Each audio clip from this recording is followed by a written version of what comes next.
Today, I'm going to take a look at Siege of Khartoum. This is an after-action report and a discussion of gameplay. I'll put a link to the unboxing of this and a link to a lot of the other, unboxings of the games from the Historical Game Company. This is a game from designed by Steve Kling and published by the Historical Game Company through Blue Panther, who does the sourcing of their games. This is a tactical battle game of the Siege of Khartoum during the British Mahdist War. And I'm enjoying this series, and I say series in that all the games that I have so far that I've covered from the Historical Game Company have basically the same kind of system, which is you're going to draw a card, and the card is going to tell you how many units you can move, how many units can engage in combat, and then they'll have a special ability. And there's not always a special ability, but most of the time there's some kind of special ability that'll give you like a +1 to combat, or it might remove somebody as a deserter, or it might bring a unit into play, and the like. And you're going to continue doing that for 24 turns until you reach the victory condition. Each game has a different victory condition that is tied to that historical conflict. In this case, the victory condition is occupying the governor's palace and occupying Fort Omdurman, and by the Mahdists. And if the Egyptian victory condition is to survive to turn 24 without the Mahdists being able to achieve that. As you can see here, the Mahdists won on turn 16 by occupying both the governor's palace and the Fort Omdurman. It was a very interesting game. One thing I want to say in general about these games, and you can look at my other videos if you want to talk about like the components and stuff. It's typical Blue Panther quality of counters, very thick counters. But the Historical Game Company has these cloth map that I really like, and the cards are fine. Everything from a component standpoint, I like it. It fits perfectly. It has somewhat of a understated table presence. I mean, it doesn't take up a lot of room, and it plays pretty fast as well. But the one thing I found interesting in playing these, I've been playing several of these. I'm trying to play them at least a couple times before I go to film an after-action report, is that a lot of these hit right around turn 10 or 11. So there's 10 cards in the deck. So once you get through one time through the deck, we're really around turn 11. So it's your second time through the deck that you're pretty close to some of the victory conditions of the side that has victory conditions. Usually one side has victory condition, one side needs to last to turn 24. That's not always the case, but that's so far a lot of the ones that I've played have had that kind of victory condition. So I find that interesting that it hovers right around. There's kind of a pivot point the first time through the deck.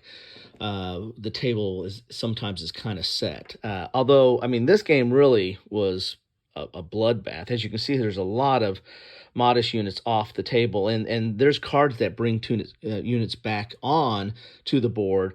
So this isn't a full. This isn't the full inventory of all the units that were taken out. There was quite a few.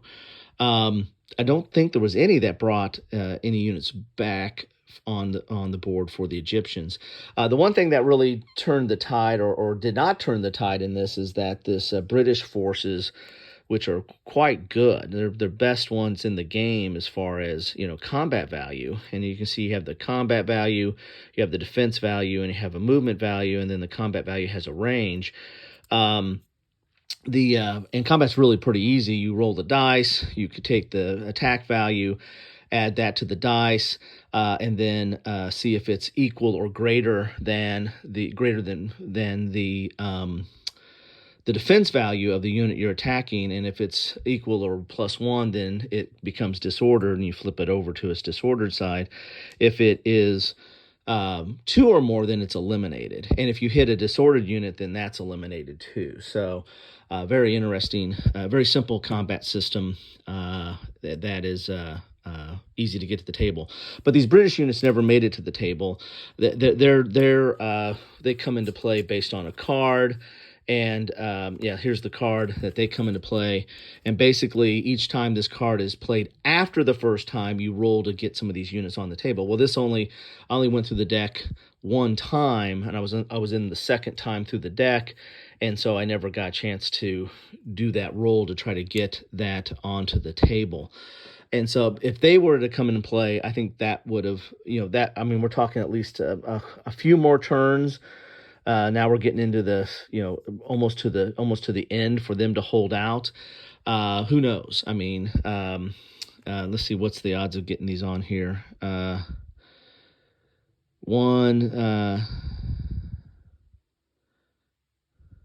you get the river column, you get the desert column. So, and they would have come up here. So anyway, that might have helped. So I think one of these is the river column, one of these is the desert column. I think this is the river column, the riverboat thing there. So anyway, that's the other thing too. That's different in this game than the ones I played so far is you have naval units. There's the White Nile, there's the Blue Nile. And so there's quite a bit of, and the Egyptians start off with a riverboat out there, or gunboat, and the Mahdists don't start off with anything. Then these come onto the board through a card play, and actually I got to play that card twice, so I was able to bring some of those back into play after they were eliminated. But so there's some river combat, and you kind of need that to go after this fort here. That's another thing that's interesting on this board is crossing the White Nile. You have these cross points here, and so you have to get units over here to get to this fort. And I sent an expeditionary force up there with the Mahdists to get to that fort, and then they got taken out. They got taken out by this boat here. And so I had to go send some more people over there to get up to that fort, because the victory conditions are occupying that fort and occupying this governor's mansion. In this game, the governor's mansion actually got occupied. But this got occupied first, then was taken out. Then this got occupied, the governor's mansion, and then had to retake this. And that's what took some time on here. But that time allowed it would have been great if these would have the British would have came into play, because then that would have allowed maybe even extend the game. It's really much a siege game. This fortification is really tough, adding +2 to your defensive die.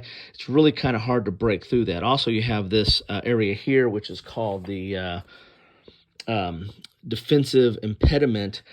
This is kind of nasty, because once you go in there, you have to stop for a turn, and there's several cards, or at least a couple cards in the Egyptian deck that they can just remove units from the board that are stuck in this impediment. So that plays out. That really slows things down. This is really tough to penetrate this defensive position because of the +2. Because the Egyptian forces, for the most part, well, a lot of them have this 6 defense, and so with +2, you're at 8.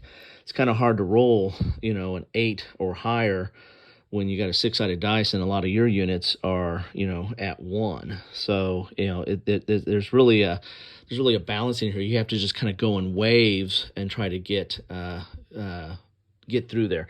The key part for the Mahdists is, from a tactical or strategic, tactical value perspective, they have to use their artillery very well. End up losing all the artillery for the Mahdists, but you really have to use that to try to poke some holes in here, in order to have other ones break through, because again, they're getting slowed down by this pediment, they're getting stopped by this defensive position. So, and then you can also use the naval. Once you kind of secure naval dominance, you can use them to kind of pick off stuff from behind as well, which is something that was doing there as well. So I like this. This played differently, even though the system, the core system of the cards with the movement, combat, special abilities, the way combat works is all the same in all these games.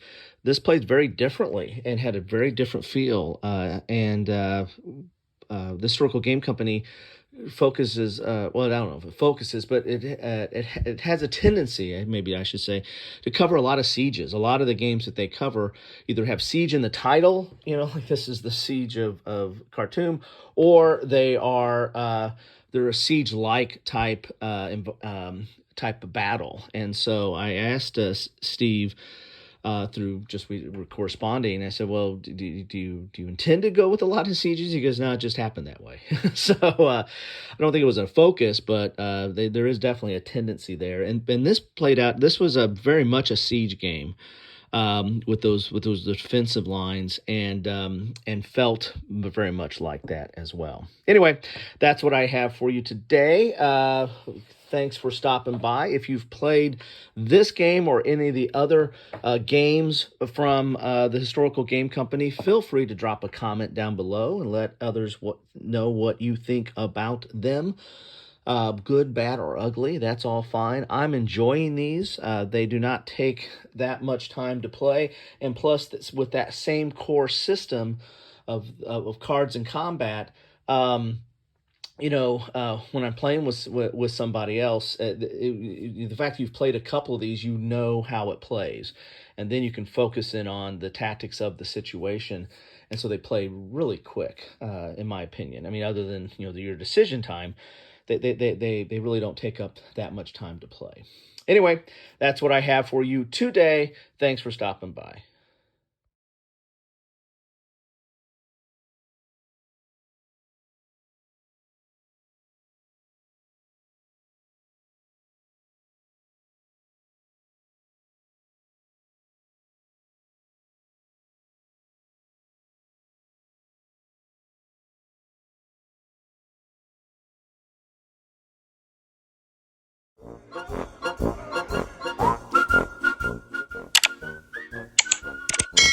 Thanks for watching.